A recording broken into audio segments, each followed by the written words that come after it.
नमस्कार बंधुरा प्रमिलास किचेने आपनादेरके स्वागत। आजकेर आमार रेसिपि दोकानेर मतन स्पेशल घुगनी। तो तार जन्य एखाने आमी मटर नियेछि। मटरटा सारा रात जले भिजिए रेखेछिलाम। एबार एटा आमी एकटा कुकारे दिए दिलाम। तार मध्य दिए देब परिमाण मतो नुन और हलुद। एबारे आमी परिमाण मतो जल दिए एटाके ढाकना बंद करे 5 থেকে 6টা सीटी दिए एटाके सिद्ध करे नेब।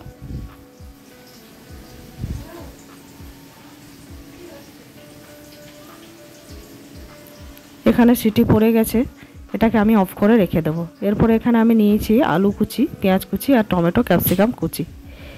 এবারে আমি আলুগুলোকে তেলের মধ্যে ভেজে নেব।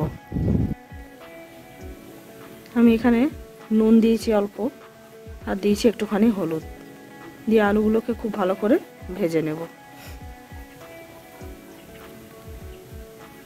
আলুগুলো এখানে ভাজা হচ্ছে। এখানে এবারে আমি আদা আর রসুন নিয়েছি, এটাকে আমি বেটে নেব। দেখুন এখানে আলুগুলো ভাজা হয়ে গেছে, এগুলোকে আমি তুলে রেখে দিচ্ছি। এবার এই তেলের মধ্যেই আমি ঘুগনিটা তৈরি করব। ওই তেলের মধ্যে আমি সামান্য একটুখানি চিনি দিয়ে দেব। চিনিটা একটু লাল হয়ে আসলে তার মধ্যে আমি লঙ্কা গুঁড়োটা দেব। দেখুন এটা খুন্তি দিয়ে আমি নাড়াচাড়া করে নিচ্ছি। যখন এটা পুড়ে আসবে, চিনিটা একটু লাল লাল হয়ে আসবে, এর পর্যায়ে আমি এখানে 1 চামচ লঙ্কার গুঁড়ো দিয়ে দেব। দিয়ে ভালো করে নাড়াচাড়া করে এটার মধ্যে যে টমেটো কুচি আর ক্যাপসিকাম কুচি করে রেখেছিলাম ওটা ওর মধ্যে দিয়ে খুব ভালো করে কষে নেব।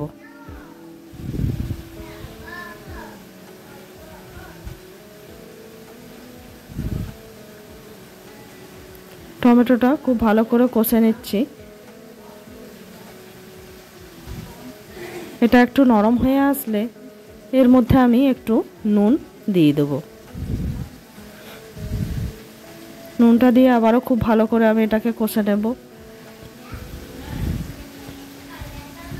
তারপরে দিয়ে দেব পেঁয়াজ কুচি।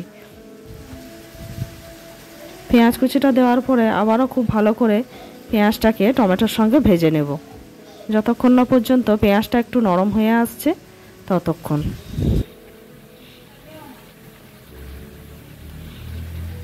দেখুন এখানে কষা চলছে। মটরটা আপনাদেরকে দেখাচ্ছি, খুব সুন্দর সিদ্ধ হয়েছে। এবারে যে পেঁয়াজ আর টমেটো ওখানে কষা হচ্ছিল ওটা একটু গলে এসছে। এবারে আমি আদা রসুন বাটাটা এর মধ্যে দিয়ে দেবো। দিয়ে আবারও খুব ভালো করে আদা রসুনটাকে এর সঙ্গে কষে নেব। আমি একটুখানি জল দিয়ে দিচ্ছি।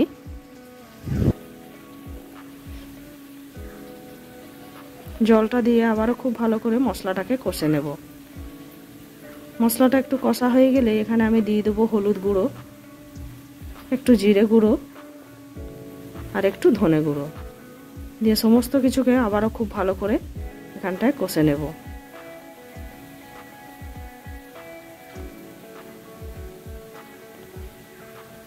মশলাটা খুব ভালো করে কষা হয়ে গেলে এখানে যে আলু ভাজা রেখেছিলাম সেগুলো এর মধ্যে দিয়ে খুব ভালো করে সব কিছুকে কষে নিতে হবে।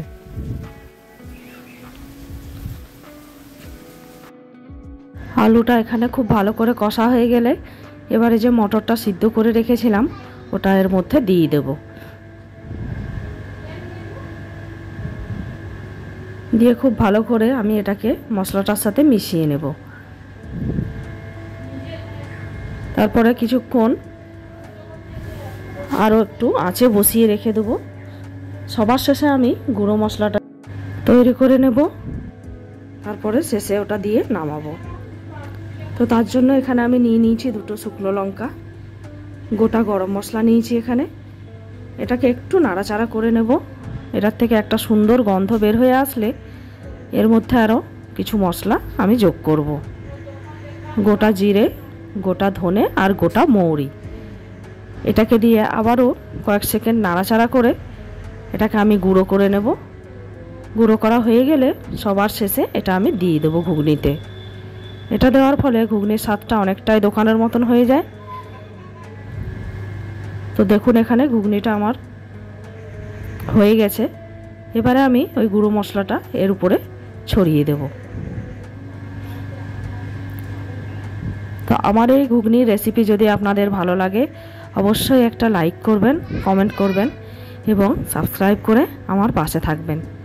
দেখা হবে অন্য কোনো এক রেসিপি নিয়ে। আজকে এ পর্যন্তই। নমস্কার।